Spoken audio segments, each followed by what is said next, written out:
quick update on the production of the thermometers. Doing the batch tube assembly now.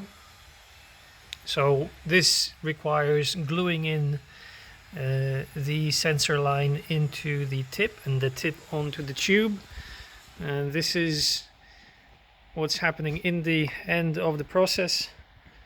The tips get put onto the tubes. Here's the rest of it. I'm gonna have a batch of just over 40, which is a third of the total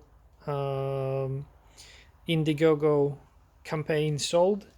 So over the next few days, this is what's going to happen, which means that once they're all glued in, I can actually take this end of the signal line and solder it onto the boards.